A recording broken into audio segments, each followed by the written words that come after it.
अमरनाथ पूर्व के शिवगंगा नगर में सांप के काटने से एक 3 वर्षीय मासूम सुल्तान शेख की मृत्यु का दुखद मामला सामने आया है। इस घटना के बाद मृतक के परिजनों ने उल्लासनगर के मध्यवर्ती अस्पताल के डॉक्टरों पर लापरवाही का गंभीर आरोप लगाते हुए परिसर में भारी हंगामा किया। परिजनों का दावा है कि जब वे बच्चे को लेकर अस्पताल पहुंचे तो डॉक्टरों ने तुरंत इलाज शुरू करने के बजाय पहले सांप की पहचान के लिए उसका फोटो दिखाने की शर्त रख दी। परिजनों के अनुसार फोटो की सी मांग और कथित अड़ियल रवैये के कारण इलाज शुरू होने में काफी देरी हुई, जिसके चलते समय पर उपचार न मिलने के कारण मासूम ने दम तोड़ दिया। इस घटना के बाद से स्थानीय क्षेत्र में भारी आक्रोश और शोक व्याप्त है। अस्पताल प्रबंधन ने परिजनों के आरोपों को पूरी तरह खारिज कर दिया है। जिला शल्य चिकित्सक अधिकारी ने मामले पर सफाई देते हुए कहा कि बच्चे को शुक्रवार सुबह लगभग 11 बजे करीब सांप ने काटा था, लेकिन परिजन उसे दोपहर करीब 12:30 बजे अस्पताल लेकर आए। अस्पताल पहुंचते ही 3 डॉक्टरों की टीम ने तुरंत इलाज के लिए प्रक्रिया शुरू कर दी थी। इलाज में हमारी तरफ से कोई देरी नहीं की गई।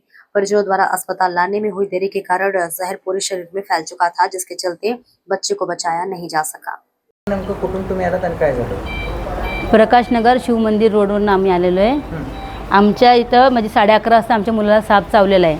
11:40ला आम्ही इथं आलो आहे का आमच्या मुलाला साप चावला आहे। माझा मुलगा एकदम चांगला बघतोय मला का म्हणजे मॅडम बघा साप चावला, बोलते थांब ना 2 मिनटं इथं ट्रीटमेंट चालू तर बघ ना। म्हणले मुलाला साप चावला आहे बघा। नाही म्हणते तिथं बस, तर मी बसली नाही, मुलाला घेऊनच उभा आहे का त्याच्या पेपर काढला गेली, त्याच्या पेपर काढून आली तरी मी नाही। मग कुठल्या तरी डॉक्टरला फोन लावला त्यांनी, मग ते डॉक्टर येतात अजून कुठला डॉक्टर बोलतात त्याचा नंबर नाही। असा कसा नंबर नाही त्यांच्यापाशी? शेवटला या पोरगा इथं तिथं आम्ही किती 15-20 मिनटं उभं राहिलो। मग इथं आलो, इथं पण आम्ही बसूनच राहिलो, इथं पण जरा बी हात नाही। तर आले काय केलं, पोराचं रक्त काढलं एवढं बाटली भरून। तर म्हणले मॅडम त्या पोरला दुखतं नका काढू। हे बोलते तू डॉक्टर आहे का, बोलते आम्हाला कळत नाही का बोलती। मग ते दुसरी मॅडम आहे तिथं पण त्याच्यात टोचलं, तिथनं रक्त काढलं परत। पण नंतर बापा त्याला इथं सुई दिली बघा, इथं निशाणी पण त्या मुलाचं इथं सुई दिली। मग ते 10 मिनटं थांबा बोलते, तो रिॲक्शन काय करणार ना ते आम्ही बघू। तर बाबा 10 मिनिटाच्या नंतर माझ्या मुलाला का जर का काय तू जबाबदारी देणार का? हे बोलते जास्त बोलू नको, याला काढ बाहेर। मग काय पोलीसवाल्याला त्याला बाहेर काढलं, मग त्याला कुठलं झेरॉक्स आणायला लावलं, मग ते झेरॉक्स आणायला गेला। तो येऊसर पोरगा थंडा पडला। नंतर 10-12 डॉक्टर आले काय म्हणजे इलाज करू आम्ही, म्हणजे जीव गेला त्याचा, तेव्हा इलाज करायला आले। त्याच्या पहिले एक बी डॉक्टर नव्हता इकडं। ऑक्सिजन लावतात ते काय कोण ग्लुकोजचं पाणी त्याच्या अंगावर टाकलं त्या सुईच्या याने, एक ग्लुकोजचं पाणी पुरं टाकलं। पहिलेच टाकलं असं आमचा पोरगा वाचला नसता का? हो हां, सदर बेबी 3 वर्षाची होती। त्या बेबीला मांडीला पार्श्वभागावर साप चावलेला होता आणि तो साप न्यूरोटॉक्सिक होता। तो बेबी शिवगंगानगर येथे राहते, तेथून इथपर्यंत यायला जवळपास अर्धा-पाऊण तास तरी गेलेला असावा। आणि सदर साप हा न्यूरोटॉक्सिक होता।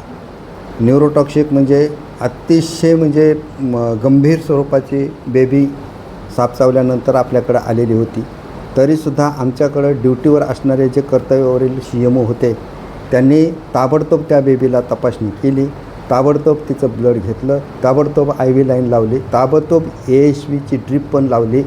परंतु बेबी गॅस्पिंगमध्ये ऑलरेडी गेलेला होता आणि त्या बेबीला पेडियाट्रिशियन आणि सिनियर डॉक्टर ज्या की MD पॅथॉलॉजिस्ट आहे, senior doctor MD paediatric doctor यांनी स्वतः म्हणजे त्या रुग्णावर उपचार केलेले आहेत, तरी पण बेबी वाचवण्यामध्ये त्यांना यश नाही मिळालं। पण पालकांचा आरोप आहे की वेळेत उपचार मिळाला नाही, आम्हाला उत्तर दिली नाही, वेळेत उपचार नाही केला। नाही, वेळी म्हणजे हे बघा, बेबी डॉक्टरच्या पुढं आल्या डॉक्टरांनी तपासणी केलेली आहे, आल्या त्याचा म्हणजे IV लाईन घेऊन लगेच AHV सुरू केलेला आहे।